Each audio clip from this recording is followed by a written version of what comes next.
Hello everybody and welcome into my latest live video. Today is, I'm waiting for the screen to appear, there I am. Today is the 23rd of November 2021. My name is CareyHolzman. Thanks you guys so much for tuning in. Today we're going to do something I've visited the Synology NAS years ago in the past, and I thought I'd take another look at the Synology NAS and show you the basic setup, or at least what I do just to get them up and running, and then how you choose to customize it, of course, is up to you. I'm still playing with this new digital SLR camera, and if I want to do close-ups, I can go over to that one, and it's giving me no signal. Okay, well, that's everything's working smoothly today. All right, fine, I don't even care. It's fine. What I've got in front of me is a Synology NAS rack station. Now, Synology makes a number of network-attached storage devices, or NAS, N-A-S, in different formats. This one happens to be designed for a server rack, which is just a metal frame that has slots, and you can slide units in. This would be 1 unit or 1U in thickness. And then there's little holes that you can screw it down, and it just slides in, and you could have a whole bank of these things. You've seen them on TV and in the movies and stuff like them. But essentially all it is it's a big storage device that you access over your network. Forget about those days of loading up your computer with multiple hard disk drives because you have a lot of stuff. Maybe you're a hoarder. I don't know. But look, it's so unwise these days to put your data inside of your computer. You're better off using something like network attached storage so that you still have access to the data if something happens to the computer. Now, there are steps you can take to mitigate any losses. If you were to get ransomware in your computer, it would propagate through your network onto the NAS. Now, as I mentioned, these come in many different shapes and sizes and bays. This is a 4-bay. In other words, it holds 4 hard drives. This is a 4-bay NAS. They have 2, 4, 8, 12, 16, and you can combine all the space of the drives together to have one ginormous big storage drive. You know, it could have a couple of terabytes. You could have a couple of petabytes all in one big storage drive if you really wanted to. They all work together as one.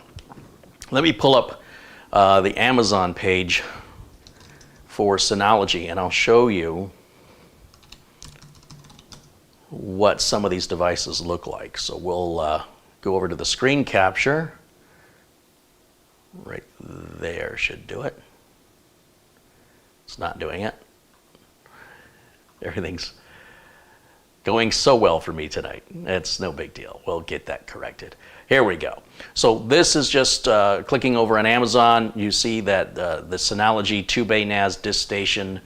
You notice DS is DiskStation, and then the model is 220 Plus. This is actually the unit that I use myself back at Studio A.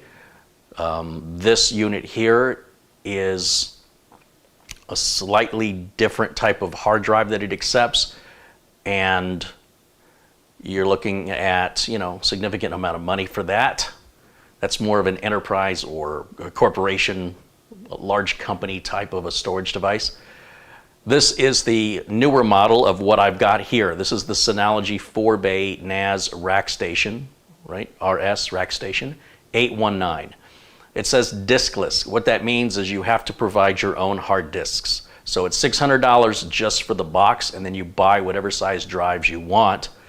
And this is essentially the same. This one here is essentially the same as this one here. It's just the way they made it look is different. You couldn't mount this in a rack. So this one, they have different amounts of memory in them and different processors. This has a Celeron processor, 8 gigs of RAM. It uses notebook RAM, laptop RAM, that you can easily add more RAM. And we'll talk about why you might want to do that, but how much RAM and what processor the box comes with is going to affect its price, along with how many drives it can hold. I used to use the 4-drive NAS boxes, but now with drives You can buy drives that are 20 terabytes now. The only reason we went with this many was to get larger capacity. But if you had 20, 40, 60, 80 terabytes, would be a little insane. But you could do it. And then this is the memory here that's used in the Synologies. Here's another rack station. This is an 820. And let's see if we keep scrolling. Here's the DS218. You'll notice this one's quite a bit less expensive than the other one. They look identical, right? It's a 2-bay, just like the other one. But this one, if you notice it, the output of it, it'll say up to 112 megabytes per second. And that's pretty much the speed of a gigabit network. If you look at the other one that's more expensive, if we go back up here to the this one here, the 220, you notice it's $299.99. And that's because aside from the fact they look identical from the outside, you'll notice that this one can do speeds of over 225 megabytes per second. How do they do that? Well, they aggregate the network port in the back. So you'll notice this has 2 gigabit network ports, and you have to have a compatible switch. And it gets a little complicated, but essentially you're not going to pull 225 out of this to one file transfer, but rather you could pull about half of that to 2 computers at the same time on your network. So each one would be doing 100 and change megabytes per second simultaneously, because the Synology NAS has enough power to run that. And with the aggregate network ports, the 2 network ports, you're effectively, it's giving it 2 lanes of traffic to use simultaneously. But you've got to have a compatible switch to make that work. So the other one that runs at half the speed, half the rated network speed, which is also less expensive, this one here, you'll notice on the back of it, guess how many network ports it's got. Let's see if you're paying attention. Here it is, just the one. And then for most people, that's all you're going to need. And so the idea behind this is that you put this box somewhere, you just need to give it power and plug it into your network. That's it. After that, you can start using it as a storage facility for your photos, your videos, the data for your business, and then everybody on the network can have access to it, and you can even limit what access they have by setting up usernames and passwords. And so in a previous video, I showed the Synology NAS that I'm using now, and it's been running fine. I've had no problems with it or the drives. They're running 2 12 terabyte Seagate Iron Wolf drives, and it's important you use NAS hard drives, not just desktop hard drives. These hard drives do cost a bit more money.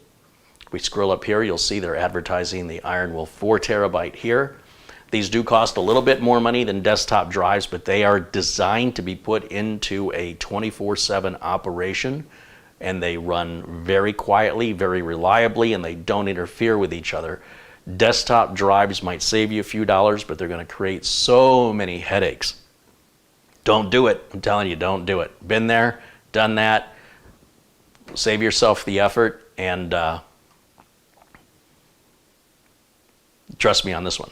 So there's the drives I'm using, the 2 12 terabyte drives on my 2-bay Synology NAS. If you're wondering why this particular Synology NAS, which looks exactly like the other 2, is so much more money, it's because it's got a 2 terabyte solid state drive, and you can see there's different configurations of RAM and drive size. Right? If you want to go with 2 terabyte SSD or 16 terabytes, 20 terabytes, 4 terabytes, and then it's whatever the cost of the drives are. You'll see the prices change according to the size of the capacity and the type of drive. Okay, so a NAS, how would you use one?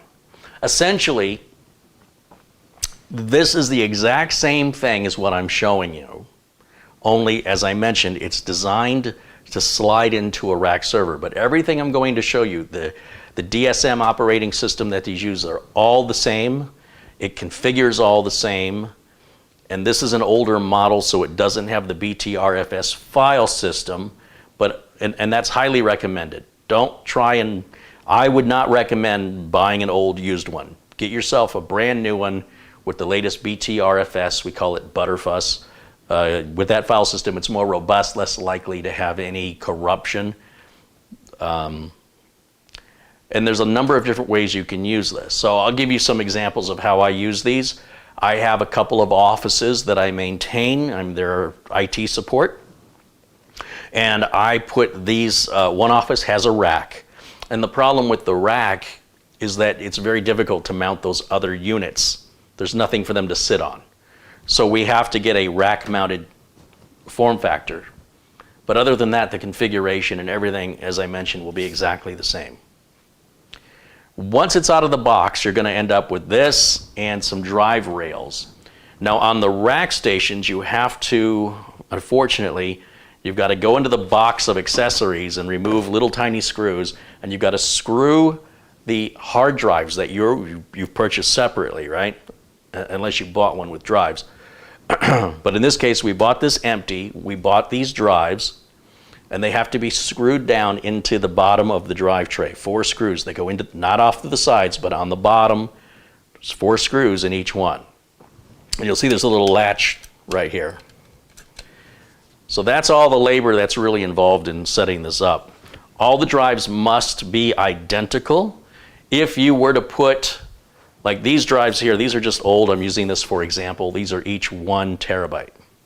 If I were to put a 3 terabyte in there, and a 10, and a 12, and a 500 gig, the largest the RAID array is going to be is 500 gig times 4, and all the other space is just lost.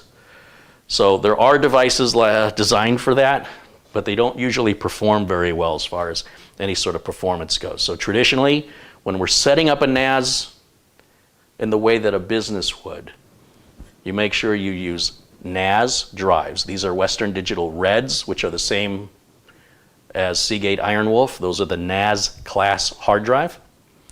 And these are really small because I just want to use this for demonstration purposes. Whether or not you install this in a rack is up to you, but you'll just slide the drive in like so, and then close the latch and it'll lock it in. And we're going to do that with all 4 of these drives. Now, we're assuming that you've never turned the unit on before, you've never put any data on these drives. We're going to pretend like everything is brand new. And you slide these in and close the latch. You need to hook up just 2 cables. There's no keyboard, there's no mouse, and there's no monitor. You just hook up power. So if I spin this around, we're going to hook a power cable up here and an Ethernet cable here. And you'll see it's got the aggregate Ethernet cables here, but we're not going to use that. So there's my Ethernet cable. You can plug into either one of those ports, it doesn't matter. And our power cable is the same. Power cable is what you use on your computer. It's the same one that's in the back of your computer. Now, because this is designed to be in a server rack, it has 3 fans back here, and they can get a little bit loud, but in a server room with a rack, that's a normal noise you just get used to. Now, if I spin this back around, and it's going to be a little hard to see because everything is so teeny tiny. We've got lights that give us drive status here, and then we have a power button. It's very, very tiny. This is something that's meant to be turned on and left on. It's not going to have a big chunky power switch or something that somebody could press accidentally. So I'm going to just give that a tap, and you can hear everything starting. The fans are starting, but nothing else really happens. Now, you will start seeing the lights start to blink as it starts to look and see what is plugged into it. Every time it's turned off, it forgets everything it knows. So when we turn it back on, it will take a good solid 2 to 3 minutes for this to go through all of these drives.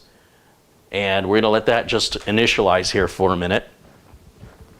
Actually, it's not really initializing. That's not the right terminology. What it's doing is it's loading the operating system on it. and it's also verifying what size drives and how many are installed. Ideally, you want all 4 drives installed, but we could run it with just 1, although that kind of defeats the purpose of what we can do with this thing. But what we're able to do with it is we can take all 4 of those 1 terabyte drives and we can form a single 4 terabyte drive, or we can form a 3 terabyte drive with a 1 terabyte hot spare, meaning that if any of the 4 die, the spare one will kick in automatically and will make no hiccup to your day-to-day operations. It'll kick off an email to whoever the administrator is. You set your email address up in there. It'll say, hey, you've got a problem with drive 3. You need to replace it. In the meantime, the thing operates fine. If you continue to ignore it and you don't replace drive 3, because hey, you know, it's still working, and then there, it beeped. That tells us it's ready. So suddenly now drive 2 dies. You don't have a spare anymore. And what's happening is it's dividing all the data between the drives. No one drive has all the data. So when you lose 2 drives, I hope you have a backup.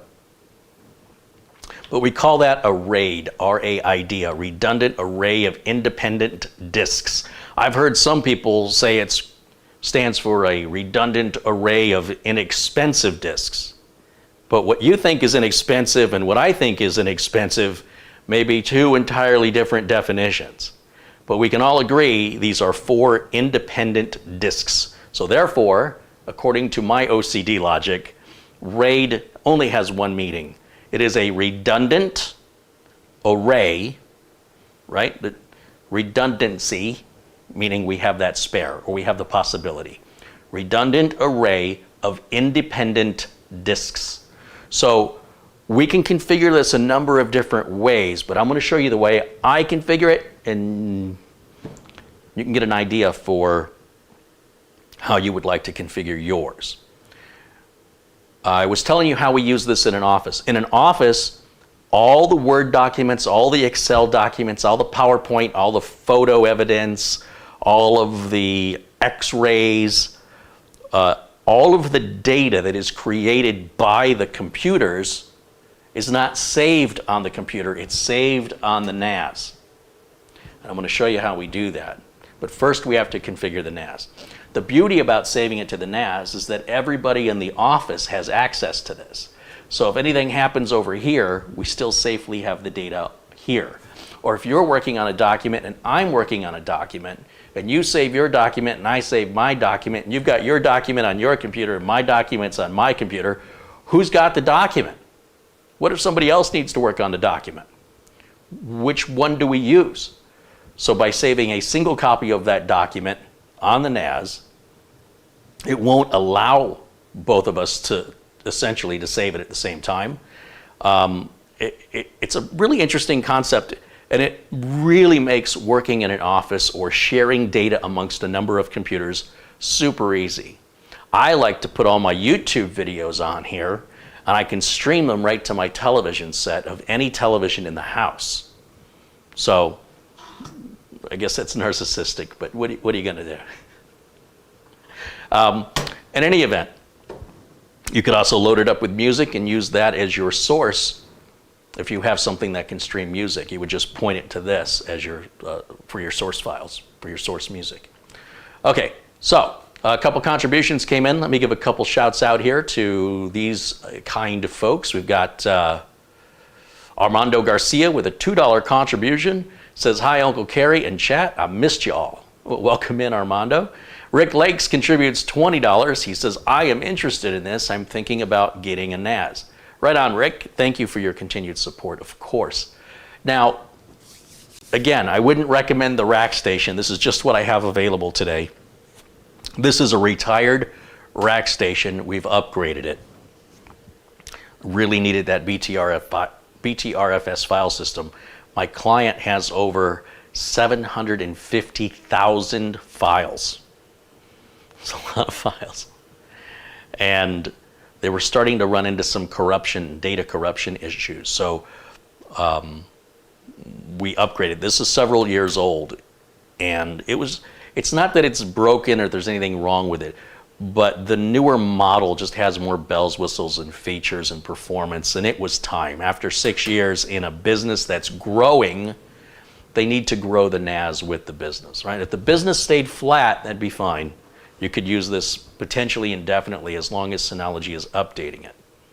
Now, there's other manufacturers of NAS besides Synology, QNAP and Thecus. Is Thecus even still in business? I know for a while, I think Netgear made them, if I'm not mistaken, and Seagate made them. There's a bunch of others. Synology more or less leads the way, at least in the circles that I run in. All the techs I know, we all use Synology, and so it's easy to find help if you need it. This is a computer, make no mistake about it. And it acts more like your phone than it acts like a computer.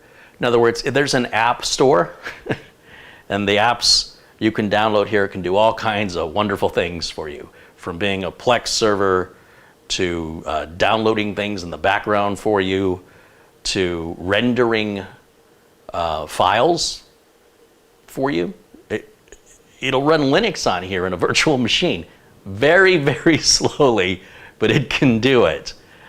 If you get a more powerful unit with something with more RAM and more processing power, you could probably run a really decent Linux VM right off of this thing. And I'm going to show you how all this starts. And the first thing we do, you know, you heard it beep. That said, okay, I'm fired up, I'm ready to go. It beeps to tell you that because it doesn't have a screen. And then you see all the lights are on up front, right? So everything's green, everything looks good. So the first thing we have to do is we have to log into this, and we log into it just like visiting a website or visiting your router. So we have to figure out what IP address this has been assigned. There's a couple different ways to do that. I'm going to go back to my browser. I'm going to show you what I do. So back over to the browser. We're going to go up here, and I'm just going to type in find, well, it's already typed, Synology.com, and hit enter. And now it's going to search my local area network and try and locate a Synology NAS.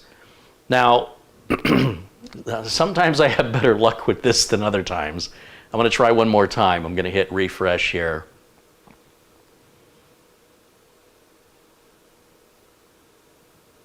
No luck for me today.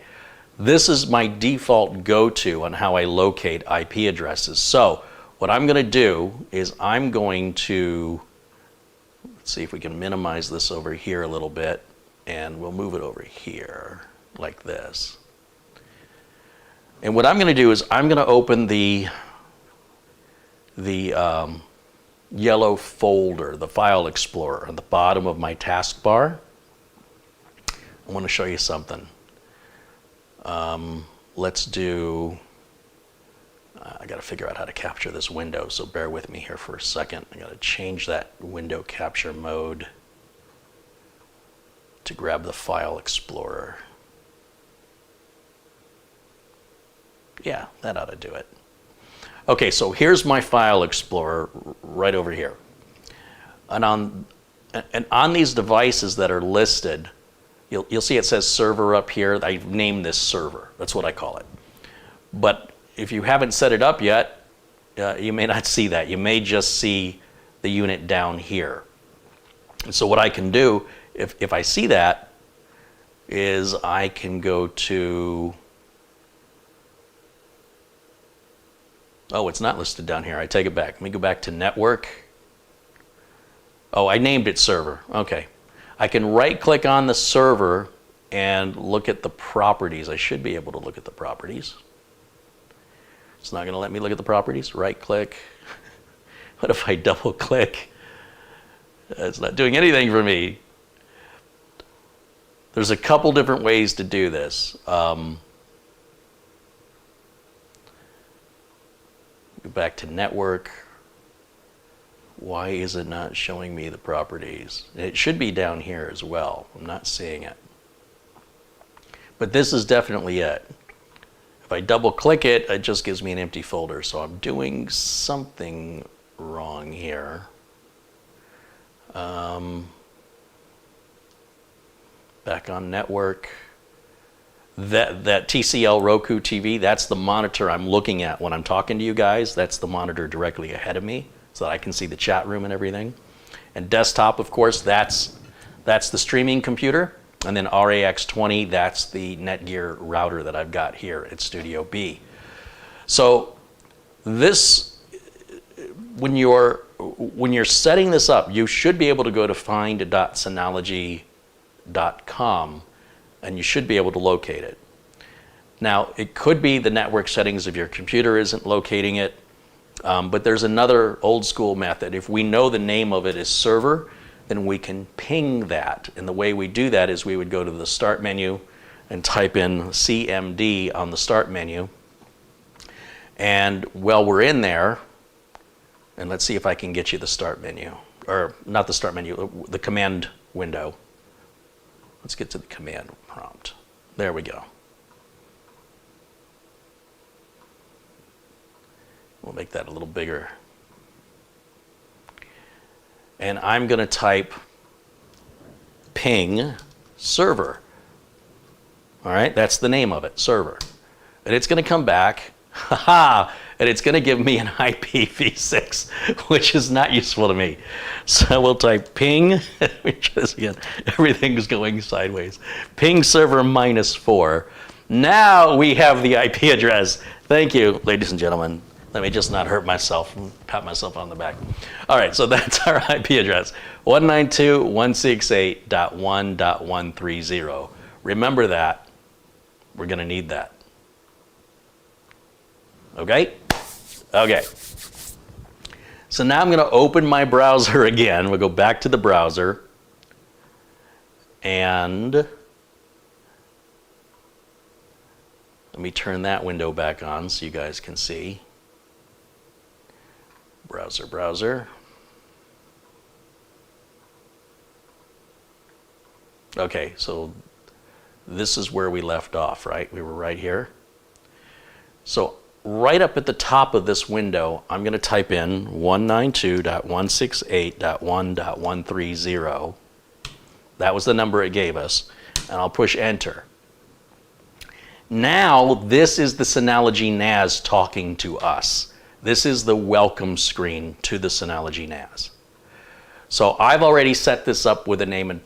There's a default name out of the box, and there's like a quick start guide that tells you what the default login is, and they require you to change that. So I've just called it Carey, and then they have a password requirement here that is, you know, ridiculous. And then I'm going to hit sign in. Now, give it a second. You know, this isn't a rocket ship. This is even these fast processors in these NASs are not anything compared to what a desktop computer would have. And I don't want RoboForm to save that. Okay, so now we get to the Synology desktop. And I'm going to go ahead and make this full screen so you can see it better. But first, a $5 contribution from Captain Blinsky58. He says, "You caught me by surprise. I didn't realize that you were streaming." That's two of us. Thank you for the contribution. Don Parada contributes $9.99. He says, happy, no, he doesn't say happy. He says, "Hi, Carey in chat." And then he says, "Happy Thanksgiving, my friends." Right on. Thank you, Dom. Appreciate you. All right, so let's make this full screen so you can see everything that I'm seeing. Let's see, how do I do that? That ought to do it. Okay, so, and let's turn off that. Okay. Now, the way you set this up is we have to create an array with those 4 blank hard drives. So we can go to our storage manager. Just one click is all it takes. And we can see that we have an overview, a volume, a storage pool. Everything is just empty. These are the 4 drives that it's recognized. And they all format out at 931.5 gigs, even though they're not formatted. And then up here, you've got logs, test scheduler, settings, and then, you know, other options underneath each thing here. But don't worry about any of that for right now. So what I'm going to do is I'm going to go back over to our hard drives here. And then it says, you know, there's no hot spare in the configuration because we haven't set that up yet. So let's do that now. We go to volume and we want to create a new volume. And we can do quick mode or custom mode. And I would suggest for you guys that you just use the quick mode. Custom mode is for more advanced users, and if you want to play with that, I'll leave that to you, and maybe other videos can go through that. We're going to just do the quick setup and hit next. So it wants to know the storage pool name. I have to give it a name. I'll call it public. All right, that means I'm going to give everybody access to it. Well, that's what it means to me when I call it public. I intend to make it public, meaning anybody on my network without any login credentials can have access to it. Not because I named it public. I still have to set that other part up. But it keeps it easy for me to remember how I've configured it. If I name it public and I personally define public as everybody has access equally, then I know when I go to a client's location how I set that up. Okay, so that's just a note for me. Now, there's a RAID type. There's SHR and SHR2.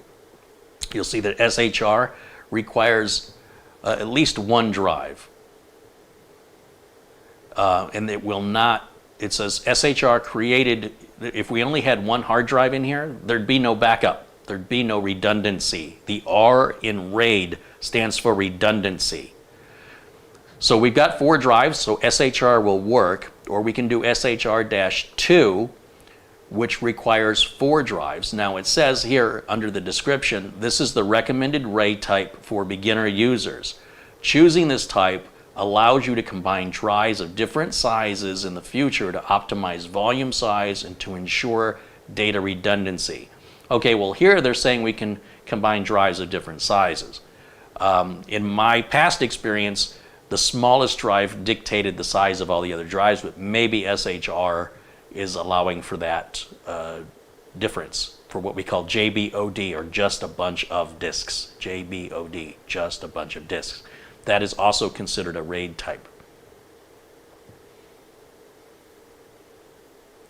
So I don't know right now the difference between SHR and SHR2. It looks like SHR2 would definitely be the way I want to go. I think this means we've got 2 drives in redundancy, and this is only going to have 1 drive in redundancy.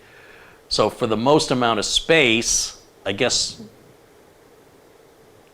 geez, I don't even know. I'd have to try them to see.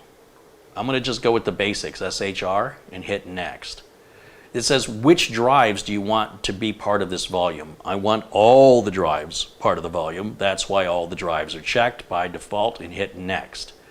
Now it says, you're going to erase everything on these drives. Are you sure you want to do this? Well, these drives are already wiped. We're treating this as though it's a brand new setup, so obviously it's okay. Now, it's telling us what we're about to do. We're confirming the settings, that we have a volume that's called public, and it's a Synology hybrid RAID, or SHR, with data protection for 1 drive fault tolerance. That means 1 drive can fail and you wouldn't even know it, except it'll kick an email, one of the lights will go red for which drive is the problem. And then you just swap that out, put another drive in there, and it'll rebuild itself and be back to healthy again. It heals itself once you replace the bad drive. Since each drive is 1 terabyte in capacity, and we've got 1 spare, that means we've got 3 terabytes, which formats out to 2.72 terabytes. And the extra drive, you know, you're saying, well, if that rounds up to 3, where's the 4th? The 4th is the spare. It remains hidden. Even though they're all being used, as far as you're concerned, think of it like a spare tire. Except a spare tire isn't used. When it's not being used, a spare tire sits in the trunk. In this case, all 4 drives are going to be used. And what will happen is, if any of these drives die, the redundancy on any of these 3 will replace what was missing on the 4th. But I'm curious, if I go back and change this to SHR2, if it means it's a 2 drive tolerance, which I think is what it does. So here it says Synology hybrid RAID with data protection for 2 drive fault tolerance. So that means even less of our data is going to, when we format all 4 terabytes, we're only going to have 1.81 terabytes to use, because we have 2 spares. That means 2 drives can fail. Any of the 4, 2 of any of those 4 can fail, we won't even notice it. It'll kick an email off, it'll say drive, whatever the drive number is, and this other drive have failed. You pop those out, you replace them, you don't even have to turn the unit off, and it'll rebuild the data, put it back in healthy status. So the more protection you want, the less usable space you get. So I think I liked it better the first way, and that's more of a traditional way. It was just the Synology hybrid RAID. Next, all the drives, next. Okay, there's your summary, do it. All right, so it's taking care of that. You'll see the lights on the front of the drive now will start blinking. If I show you, if it's going to let me show you, you'll notice the lights are blinking up here, and makes it look like it's doing something important. When you see those server rooms on TV or in the movies and all the lights are blinking, and it's like, whoa, look at that. There you go, blinking lights. All right, it's doing something. So now we've created this RAID volume, but now we have to put essentially a partition on it, for lack of a better word. So if we go, we'll go back to my window capture. And let me turn that camera off again. Okay, so back at this screen,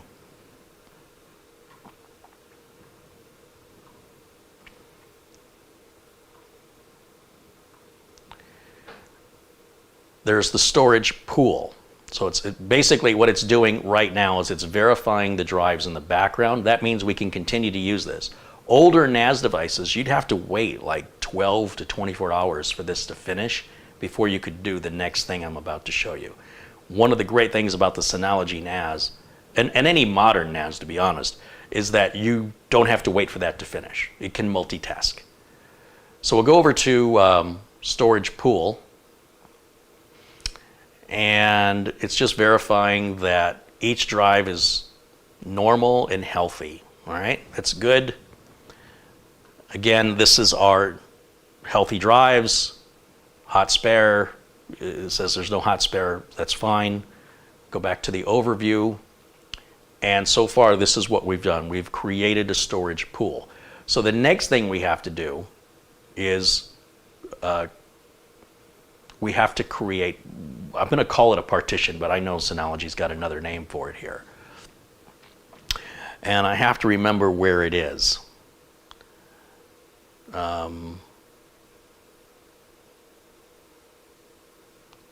Let's go to, we'll close this window. Let's go over to File Station.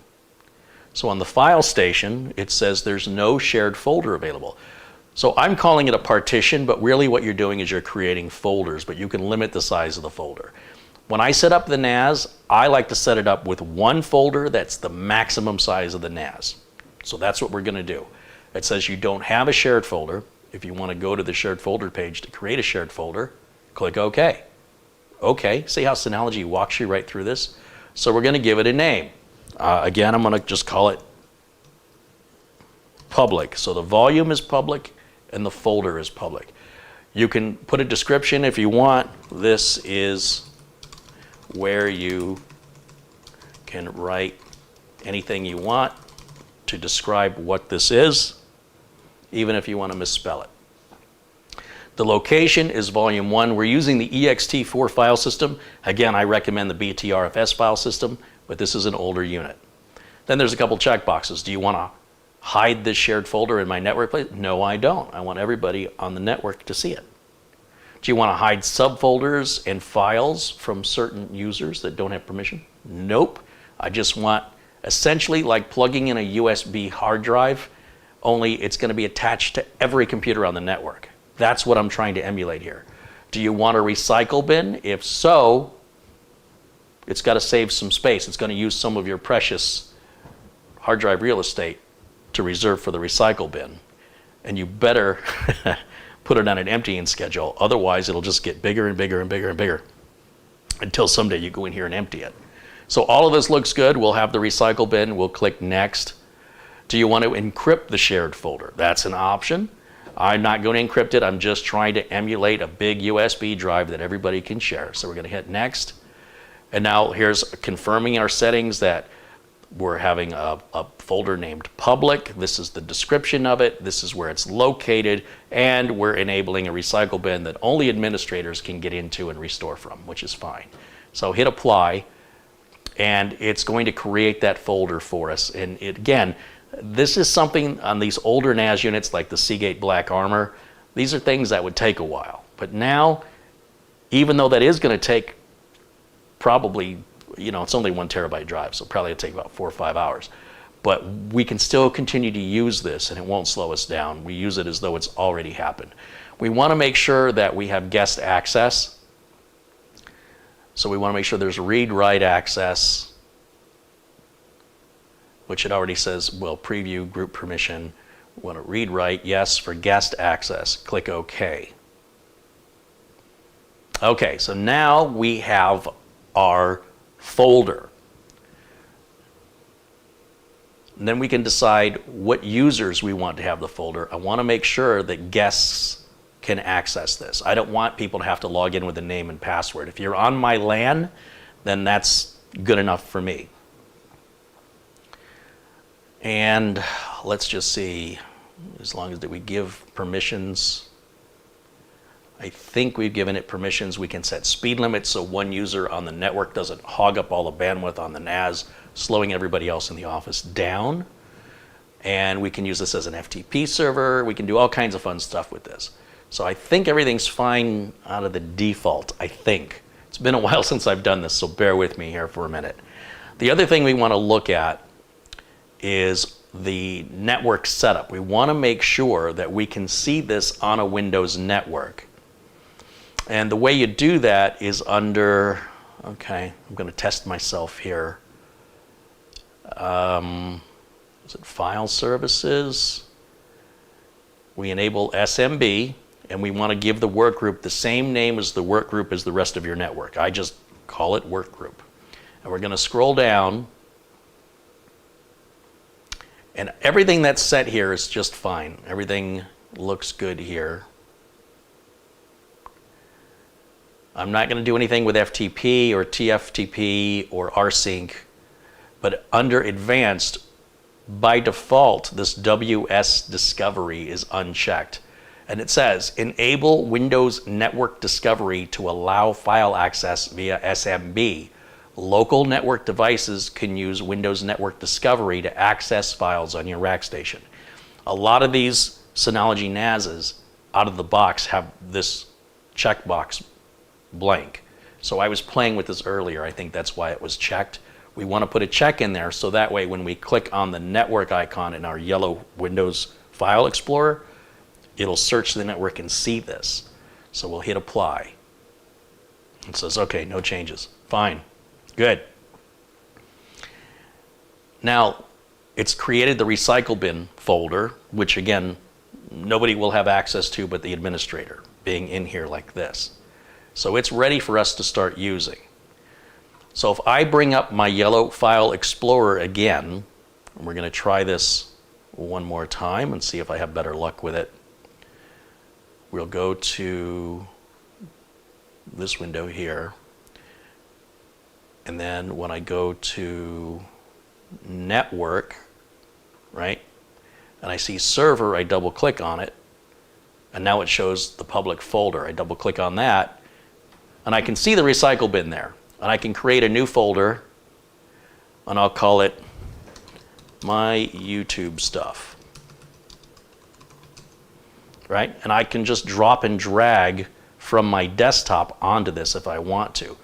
But most of my clients don't really understand this part of it. So what I do is I go to, let's see, I go to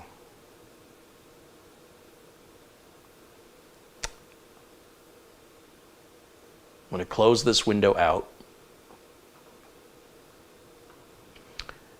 And now you guys don't have any video at all. Sorry about that. Let's bring that back. What we want to do now is we want to map a network drive. And what that means is we're going to assign this folder on this unit a drive letter. And we have to do this for every computer on the network, each one. And we don't have to make it the same drive letter, but it's going to confuse people if this person has drive letter Y and this person has drive letter Z, and they're both pointing to the same thing. You can totally do that. I highly recommend you pick a drive letter and stick with it and go to the end of the alphabet, because as you add USB devices and flash drives, they're going to grab the next drive letter available, right? So you have a C drive, maybe you've got a D drive, an E drive, an F drive, maybe even G, H, and I. So I usually just go right to Z, and I will point Z to that shared folder. So here's how I do that. I click on the This Computer icon, and if I bring up the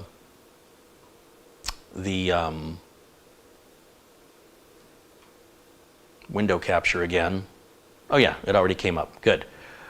What I'll do is I'll go right up here to Map Network Drive, and we're going to map, it's already defaulting to drive Z. I'm going to put // the name, remember I called it server, / and the name of the folder. So server is the name of the NAS, and public is the name of the folder. We want it to reconnect automatically as soon as Windows starts, and I click finish and it should open that folder. Now I'm hoping you guys are seeing that. You're not seeing that. Great. Let me before I go any further. There it is. Okay, so drive letter Z was already there. I just typed in /. Remember, the / is the opposite one. The / is under the question mark. You don't want that one. You want the one that goes the other way, which on this keyboard is over the enter key. So // name of the NAS, I named it server, / name of the folder, I named that folder public. Make sure the box reconnect at sign in is checked and click finish. I'm realizing I'm I'm looking at two different windows and it's really confusing me. So map a network drive, is it back? Okay. // server, public, reconnect it, login, and finish. Now watch, it opens up the folder automatically, which of course it didn't capture, so I have to grab that again. Let's try it again. And so now, if I go back to this window and I just close it, we'll close that one, we'll close that one, and I'll click the yellow folder again. I'll go to this PC. Is it showing this PC? Good. Notice now I have another drive here. See, it says drive Z. Just double click it. There it is. It's as though you had a hard drive right inside your computer. Only everybody sees this the same on your network. You can even configure this so that you have access to it from anywhere in the world, from your smartphone. You can do all kinds of really cool stuff with this. Okay, so how do you do that? This is the basics. This gets you up and running. This is what a small office would need to, let's say, start file sharing in a regular small office, right? That's all you would have to do. You wouldn't need to do any of this other stuff. So we'll go back to the web browser. We're still logged into the NAS. And we'll go to the package center. And in the package center, they have terms of agreement, whatever. You have to agree to that. There's all kinds of cool stuff you can download. There's Audio Station, Antivirus, Cloud Sync, DNS Server, File Station, exFAT Access, Download Station if you want to make downloads available for people, Glacier Backup, Hyper Backup, iTunes Server, a Java 8 development tool, an LDAP server, media server, mail station, log center. And this is just the beginning. There's so much more. USB copying station, a VPN server, a web station. There's a bunch of third-party utilities. It just goes on and on. So that's why I say it's kind of like your phone or like a tablet that you can put these apps on, WordPress, etc. And then there's beta packages, which I think I have to turn something on to enable that. There's a TeamViewer access there, PHP, etc., etc., etc. You can even download a backup app on this NAS and then put another NAS at another building and have them automatically synchronize to each other after hours, assuming you've got the bandwidth for it. So you can have an offsite backup that happens as often as you want it to from one NAS to another. Doesn't even have to be in the same country.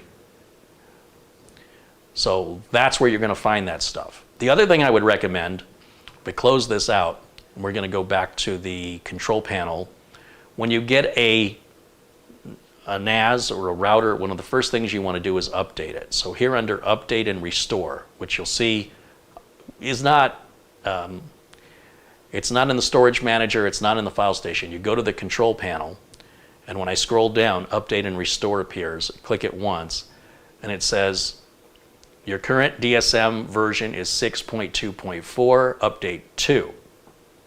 And your DSM version is up to date. However, Synology just released a whole new operating system, major. Just like Windows 11 is a major update to Windows 10, this does not download automatically. This is DSM 7, and it's majorly different. So we're going to hit the download button, and you're going to get the boilerplate, you know, make sure everything's backed up. This could take a couple hours. Because this NAS has got nothing on it, and we don't have any apps installed, this is actually a pretty quick process, and I'm going to walk you through this process right now. You don't have to have the latest version of, you know, like 7, as long as you have the latest version of 6, but 7 is a whole new beast, and so why not take advantage of it? It adds new bells, whistles, and features to an old piece of hardware. So I've already downloaded it. I'm going to hit the upgrade button, and then here's where you're going to get your boilerplate stuff here. During the update, the following services and tasks will be stopped. Are you sure you want to continue? So if there's any data scrubbing happening in the background, that's going to stop. If anybody's using the NAS in the office, it may interrupt their use, so you definitely don't want to do this during business hours, or you want everybody to log out and not be have any open files on the NAS. And we click Next, and then you've got an update notice, and this is all that boilerplate stuff, right? Reserve extra time, blah, blah, blah. Third-party packages may need to be updated. They may not be compatible. You know, those apps you downloaded, those may not be compatible with version 7. You may have to get new versions. Fine, click Next. So it says, look, this is a major update. We don't want you to power off or shut down during this process, and it can take 10 minutes. Well, I guess it's not telling us that yet. So are you sure you want to continue? Yes. Okay. Now it says updating the DSM on your rack station. This will take about 10 minutes, but time it. It's not going to take anywhere near 10 minutes. It'll probably take about 3 minutes. If you have a Synology NAS that you've been using and you've loaded it up with a bunch of apps, it could take over an hour for all of the conversions. But this is going to happen relatively quickly, and you're going to be shocked at what the new version 7 looks like. See, we're already 65% through this. Now, these updates don't come out very often. They were on version 6 for, gosh, 3 years or something? 2 years? So version 7, it's not like Windows where they come out with a big update every 6 months. In fact, Windows 10 isn't even going to do that anymore. They're going to do it once a year from now on. So this may be, at the most, something you might see once a year. It's not required, but if you want to get the most out of your NAS, you definitely want the latest version. Just like a Tesla car gets over-the-air updates and the car has new features. When you wake up in the morning, suddenly it's got some new features. Well, imagine you have this investment in this NAS device, and now by updating it, not only are you making it more secure, but you may be improving its performance, and you may be enabling some new apps to be able to run on it. So it's very important and highly recommended, in my opinion, that if you want to get your money's worth out of your NAS, you always make sure you're running the latest DSM that's compatible with it. Now, because this is an older NAS unit, it might, there's going to come a day when maybe DSM 8 comes out that it's not going to run on here. It would bog it down too much. But this one, the 816, is what we're using here in this example, an RS816. And apparently it's qualified to have DSM 7, which is why it was offered to us. And you'll see it takes a little bit to update it. When it's new and there's no apps on it though, it's really not much different than updating a BIOS or a router for that matter. It's about the same amount of time. They'll always tell you to have backups just in case things go squirrely. It's always that standard stuff, but you know, this device in and of itself is not a backup, because if somebody were to break into the building and steal this or take the drives out of it, where's your data? Your data is where your backup is. Does that make sense? That's how you know if you have a backup. It's another copy of the data somewhere else. If the building caught fire, if the building was flooded, if the building was destroyed in some way through a natural disaster, tornado, hurricane, whatever, where's your data going to be if it's not on here? It's going to be on your backup. That's why it's really cool to have two of these NASs and put one in another location. Maybe you have one at your client's business and one in your business or your home if you run your business out of your home, and have it synchronize the data. Now it's already done with the update, and it's going to restart the RackStation on its own, and it's counting down from 10 minutes. It won't take 10 minutes. It'll actually happen much quicker than that. And what I'm going to do, I'm going to try and put myself on the screen without, let's see if I can do this. Ooh, you can hear those fans kicking on. Let's see if I can put myself in a corner here. We can watch what's happening here. Now, you will be able to access this NAS on an Apple computer, on a smartphone, on a tablet, on any Windows computer. Anything that can access the internet, you can configure to access this NAS if you choose to. What I've just shown you is how you would set this up in a local area network for Windows-based computers. But if you had Linux-based computers or, like I said, Apple-based computers, tablets, phones, streaming devices where the source of the streaming material was here, you can allow those things to have access.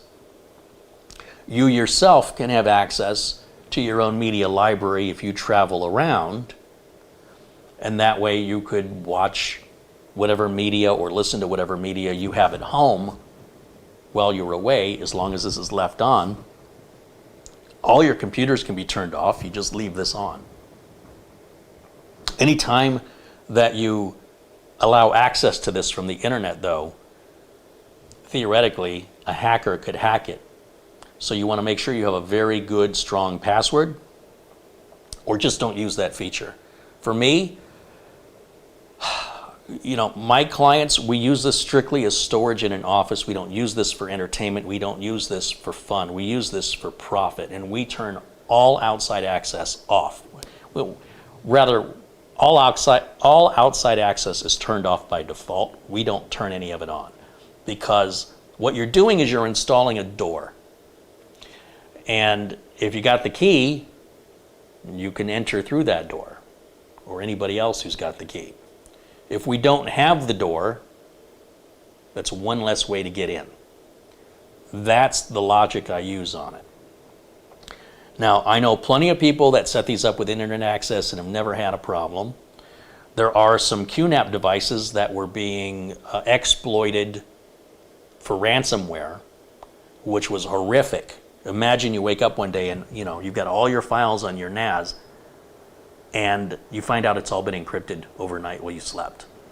And so QNAP was freaking out, telling everybody, hey, you need to get the latest update. It's really important. Oh, it's rebooting. So what was happening with QNAP is people were not going and getting their updates.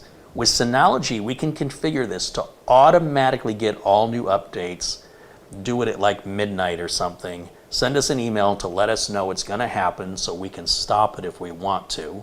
But otherwise, if you leave it alone, overnight it will update to the latest version, reboot itself, and be ready to go in the morning, and you won't even know anything happened.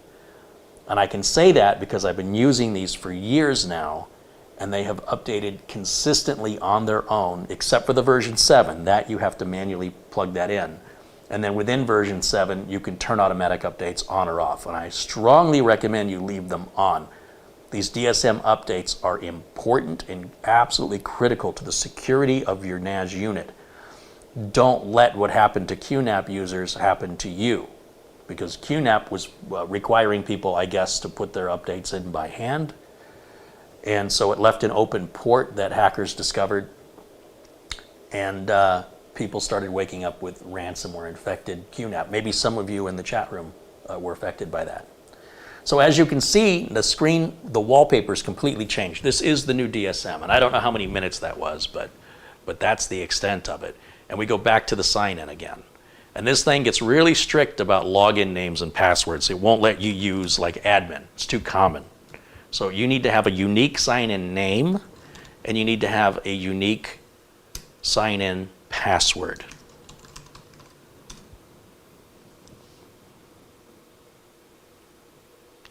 And again, not the fastest processor in the world.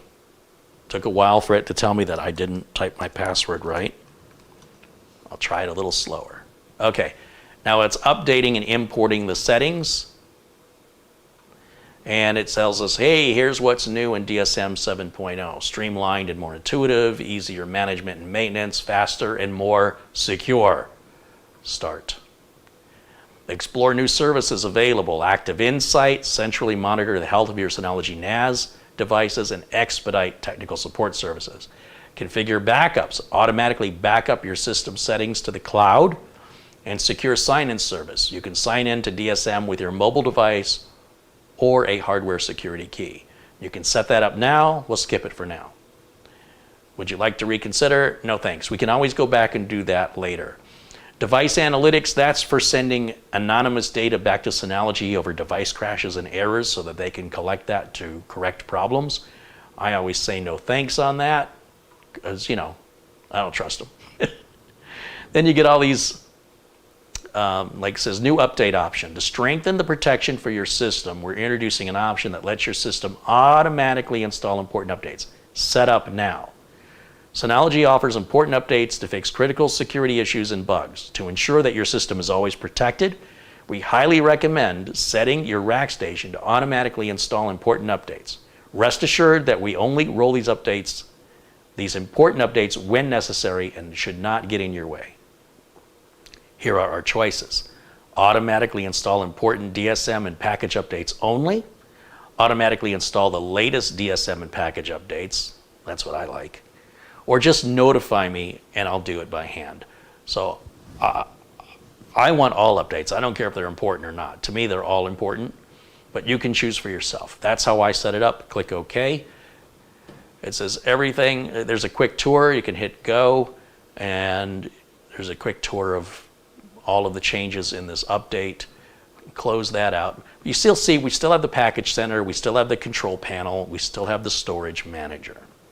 In the storage manager, you see how it looks a little different now. It's showing us 1, 2, 3, and 4. If there's an error, it'll show you which one it is so you know which drive to pull out and replace. And we have that failover, so if a drive fails, it's going to kick an email off. Where does it do that? We have to set that up.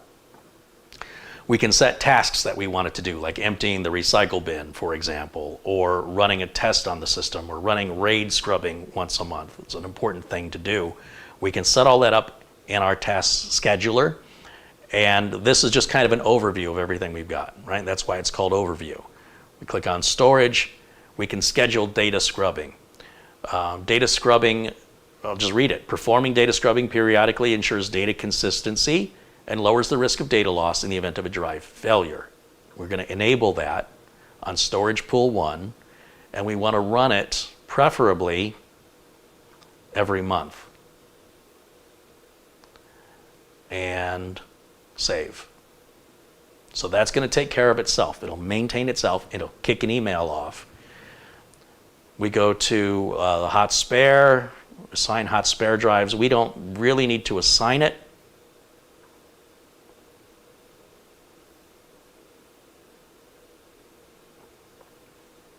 Yeah, we don't need to do that, so we can skip that. We already have a hot spare with that RAID array that we selected.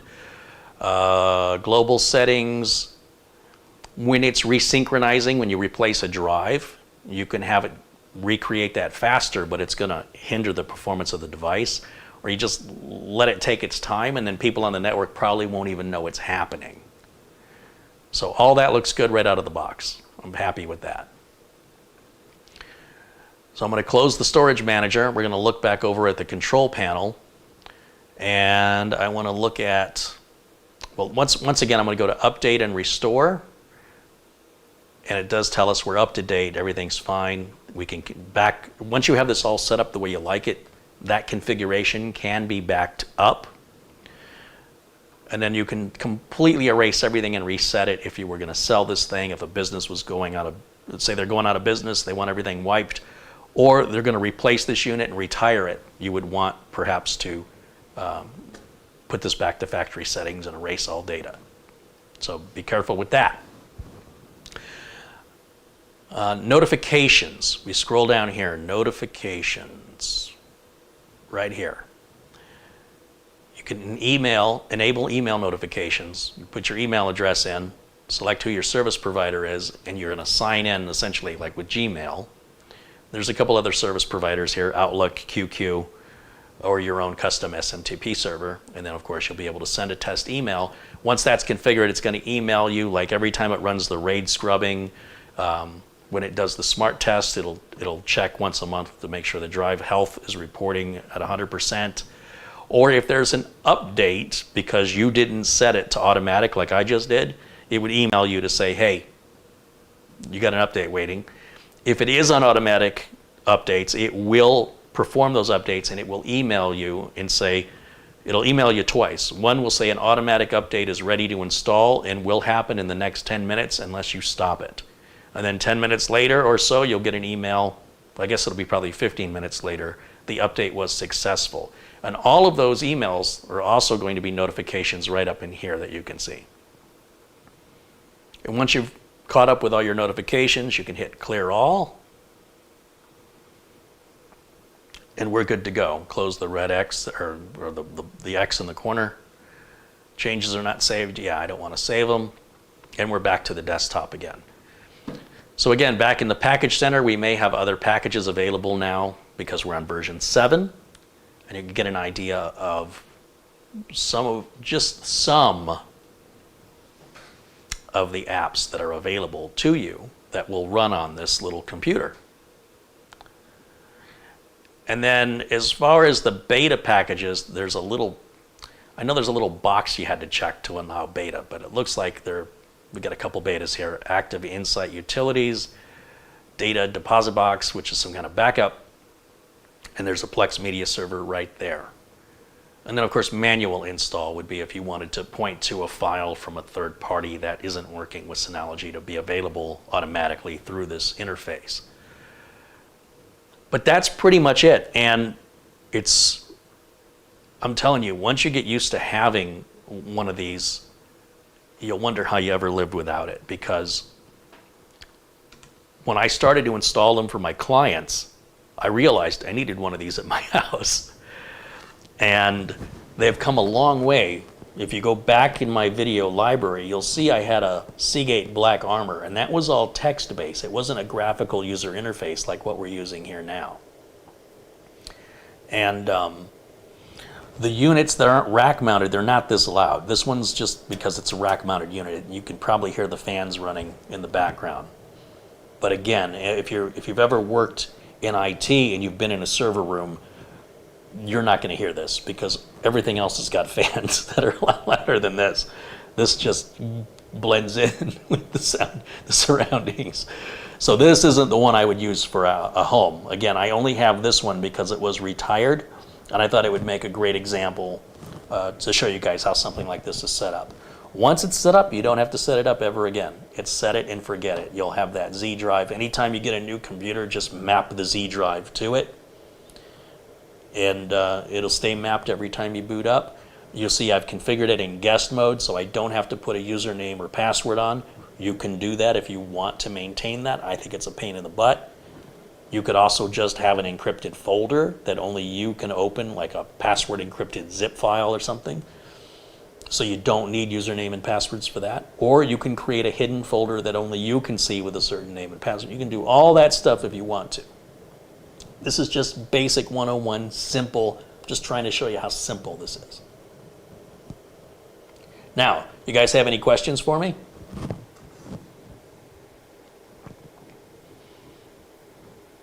I'll show you something else with it while I'm waiting to see if you have any questions. If a client calls me and says they're having a problem with the attaching or getting onto the NAS, I can log into their computer remotely, log into the NAS. I'm the only one for the business that has the login information apart from the owner.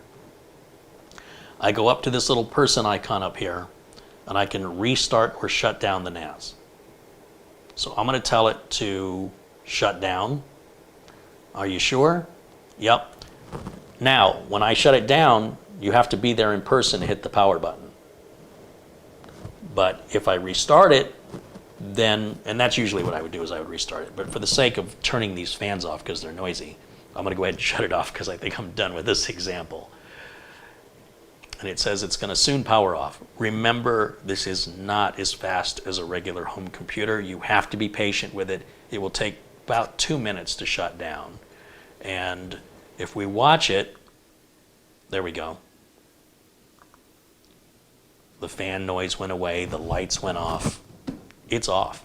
So for me to turn this back on, I'd have to use the power switch. What you don't want to do, and I've had clients do this, something happens with the NAS and they reach back here and they pull the power plug to force it off. That's a good way to get your whole RAID array corrupted.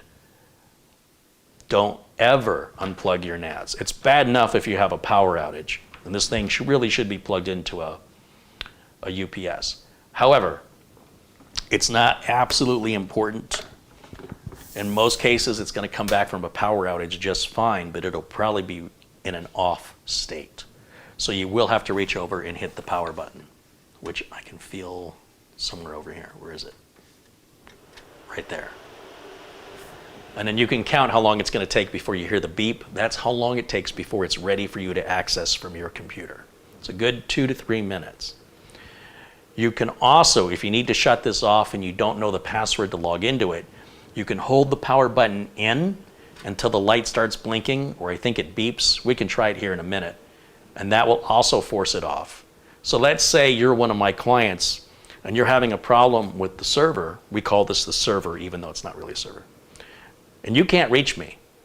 And you need to do something right now. You go into the server room, you hold that power button in until it beeps or until the lights flash, and it will shut off. And then wait a second, and then hit the power button again, and only this time don't hold it down, just press it and release it, and give it 2 minutes, 2 to 3 minutes to turn back on. So you see the lights are starting to come back on, it's initializing the drives, it's loading everything up. Wherever it was in the verification process, remember I said that would take a few hours? No problem, it'll continue where it left off. You can totally interrupt it in those maintenance tasks. But you're going to see those lights continue to blink until it's done with all those background tasks, which will take a couple hours. When they're done, the lights will be solid unless somebody's reading or writing data to it. Generally, when you see the lights blinking, that means data is being read from or written to this device, just like a flash drive might have an LED on it. There we go. So that was our boot up time right there. So if I want to turn this off, let me find that power button. I'll hold it in. See the lights start blinking? I can let it go. Now let's see how long it takes to shut off. So that way you don't have to have the username and password and have access to this if you need to reset it in an office environment. Because I don't want to give the employees the password. I don't want them getting in here and messing around. And that shut off relatively quickly. So I'm going to look through the chat, see if any of you have any questions for me.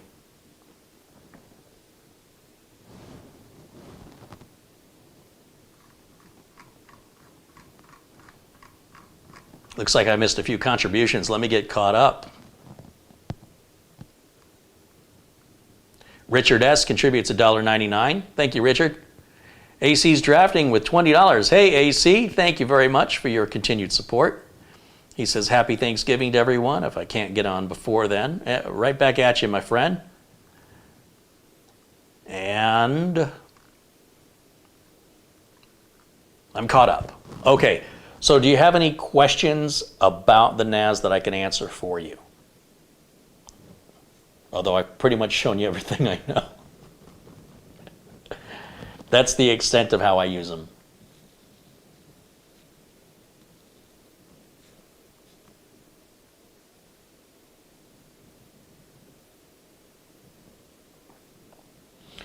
Stefan wants to know, how much storage capacity can you have with the Synology NAS? As big as the drives are, right? So if you have 4 18 terabyte drives, I think it would be really unwise to not run that in a RAID situation where you've got a spare drive. So 18 plus 18 plus 18, and have the other 18 invisible. So you're looking at, what is that, 54 terabytes? I think they've got the 20 terabyte drives out, or they're coming out. So whatever the size of the drive is, this should be able to handle it, no problem. But you're going to need 4 of them. You can also do a 2 drive in a RAID 1 array. So my Synology at home is a 2 drive unit, like I showed you earlier, and I put 2 12 terabyte Seagate Iron Wolf drives in it. And it's in a RAID 1. What a RAID 1 does is the second drive mimics everything the first drive does. So it's completely invisible. Even though I have 24 terabytes of storage, I really have 12 terabytes of storage, maximum storage. And everything that is written to or deleted from that 12 terabyte drive is mimicked by the other 12 terabyte drive. So I only have, even though I have 2 12 terabyte drives, one is a mirror. One mirrors the other one. So if either drive fails, the other one has exactly all the same data because it mirrors it instantly. The minute I delete a file, it deletes it off both. The minute I add a file, it adds it to both immediately, instantly. So at any point, if either drive were to fail, it'll kick off an email to me. A red light will go on for drive 1 or drive 2. And I know which drive to replace. It's always good to have a hot spare laying around that you could slap in there, because you're going to have this little window of time otherwise where you have to acquire another drive. So let's say, for example, my Synology NAS sends me an email and says drive 1 has failed. The Synology NAS is still going to have all the data on it, still going to work exactly the same. Everybody in the office is still going to go to work, right? Although the ones in the office have 4 drives, but regardless of that, I'm kind of mixing my metaphors here. But you wouldn't know, except the administrator is going to get that email, and if you walk by it, you're going to see the red light on over whichever drive. In this case, a 2 drive 1 will be drive 1 or drive 2. If the drive's under warranty, and you want to take that drive and send it back and run off of 1 drive during your return period, which could take 2 or 3 weeks, you're kind of walking a tightrope. Because if the other drive dies, that's it. So you still need to have backups. Or you have another drive laying around that's the same capacity, another 12 terabyte drive, preferably brand new in a package, so that when that day comes, and it will come, that you can immediately react to it, swap the drive out with the brand new one you've got. I'll take a brand new drive with the same capacity, unopened, and put it right on top of the NAS. So the customer calls, they have a problem, I'm over there, there's no acquiring the drive, I don't have to worry about drive shortages or pandemics and distribution issues. We've already got it. Swap it out. If the other drive's in warranty, I'll send that in. I don't care how long it takes. When it comes back, it'll go right back on top. It'll be the new spare. Okay, so what I do at my house, I just have the 2 12 terabyte drives in a RAID 1. And there is no backup because it's my YouTube stuff. YouTube technically is my backup. So if the house were to get burglarized or burned down or have a flood, if I were to lose all of that, it doesn't matter to me. The important things I've got, those are backed up to a separate device and in the cloud. So that way, the important stuff is what I'm keeping. Why? Because for me to back up my YouTube videos would cost me hundreds of dollars a month in cloud storage fees. And they're not making enough money for me to justify that. I'll just make new videos. But the documents and contracts and my photographs, my memories, even like family movies, that stuff I back up into the cloud, and I also back it up onto an external hard drive. So I have a local backup, and then I have an off-site backup. And that way I'm not paying as much because I'm not using as much data But with the Synology, I can use as much data as I, to the capacity of the drives.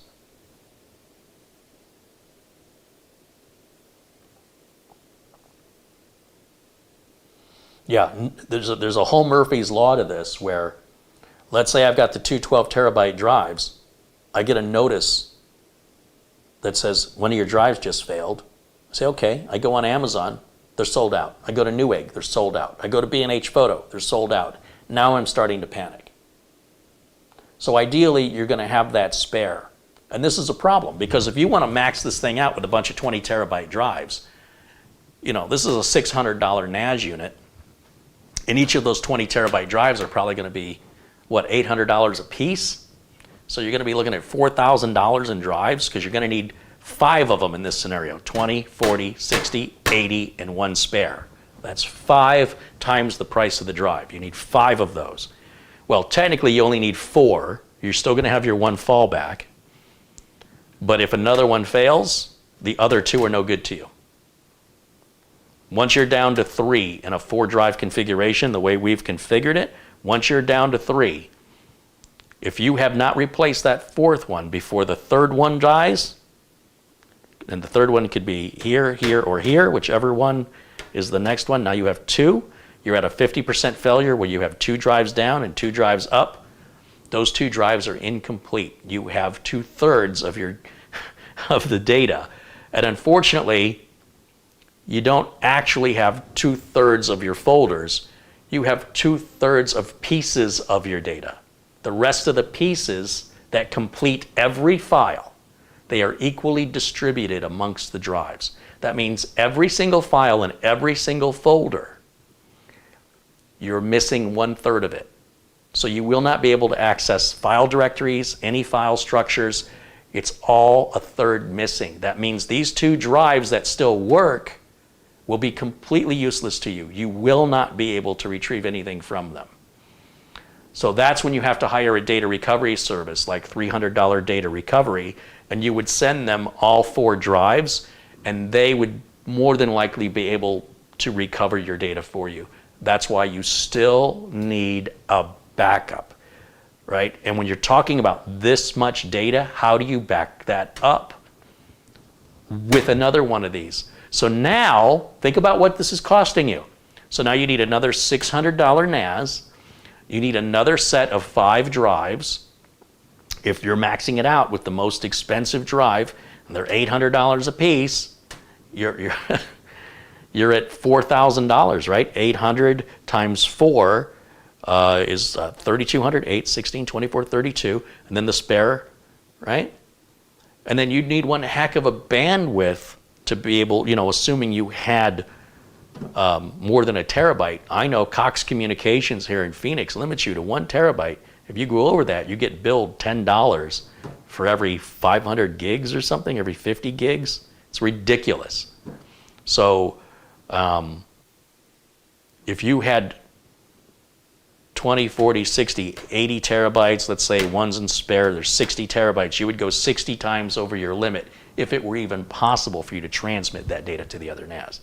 You could do it in chunks. You could do a terabyte a month for 60 months. So the more stuff you have, the more it costs you to keep it, right? If you have,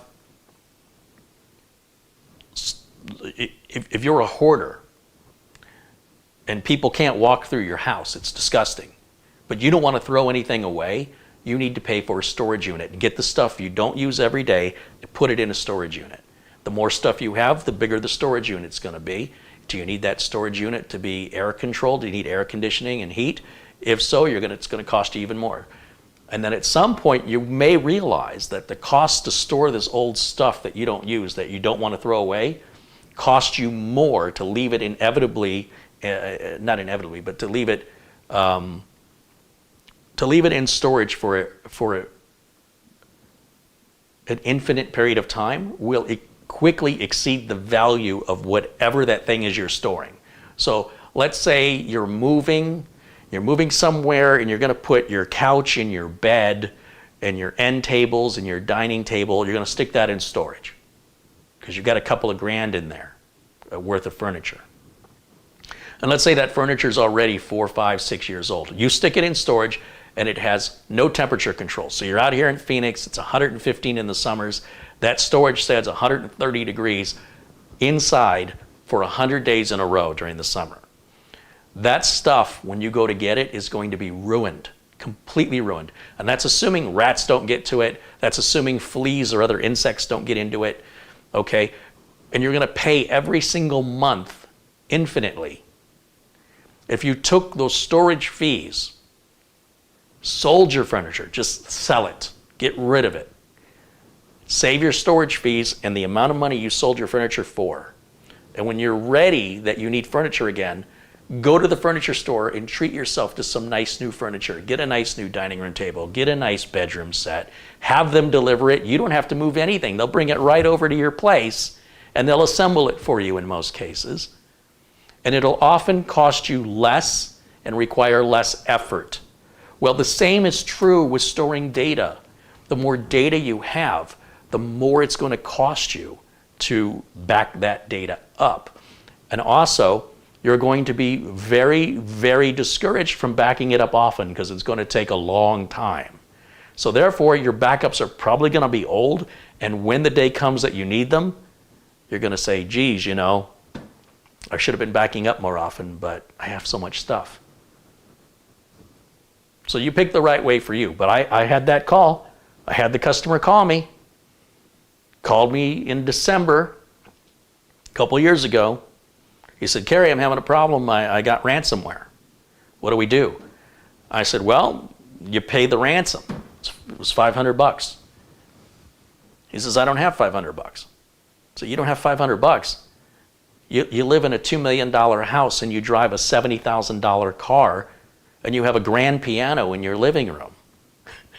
You live in an exclusive part of town next door to the CEO of a major corporation, and you don't have $500. Money's tight. Okay. I said, well, here's what we can do. I can pick the computer up from you. I can format the hard drive, reinstall Windows, reinstall the updates, and then when you get it back, you'll have to put all your programs back on it again, Office and whatever else. Well, can't we just take the ransomware off? No. In most cases, no. I said, you know, if you have a backup, once I reformat the hard drive and reinstall Windows, I can restore your backup. You'll still have to put your programs back on, but at least all your data will be there. He says to me, and I swear to you this is true, he says, I bought the backup drive you recommended. It was an external USB hard drive. Back in April, the last time I talked to you, you mentioned I should buy the Western Digital My Book or whatever. I did that and I backed my computer up. I did. I said, great, so you have a backup. In April. I said, what? He goes, yeah, I just used it the one time, but I've been writing a book. And I haven't backed up any of the chapters I've written since April. And I said, you know, the clock is ticking on the ransomware. They don't just say pay us $500. They're saying pay us $500 in the next 72 hours. All right? Tick tock, tick tock, tick tock. So, you know, he was discouraged from making his backups. It took time, and he didn't want to spend the time. And he was really good about not clicking on links, but it was the holiday season. He was in a hurry. He got tricked. He clicked on something, and it completely infected his system. And if he had a NAS, it would have infected that too. It would have infected everything on the network. If he had the backup drive connected, it would have infected that too. Well, the backup drive wasn't being used. So the good news was the backup drive was clean. The bad news is it hasn't been updated for 9 months. Or what was that? May, June, July, August, September, October, November, December, 8 months. So he said, what else can I do? Can I send it to a data recovery place? No, data recovery has nothing to do with ransomware. This is where you need a backup. He says, well, I'll ask around to some industry people, see what they recommend. It's a good idea. TikTok, you know, $500, I'm telling you. Pay the $500. Not that you should pay ransomware, but in his situation, he was painting it out to be pretty desperate. So I talked to him a couple days later, and he says he contacted a company, or he was referred to a company that spent 8 hours at his house trying to remove the ransomware. And this company, it must have been a small company, because they had this ridiculous promise that if we can't get the virus off, we won't charge you anything.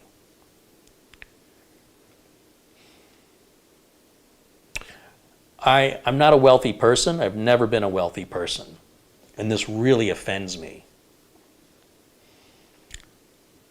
I said to the guy, I said, you're telling me you called a company you've never done business with, had them come to your house, and they worked on your computer for 8 hours.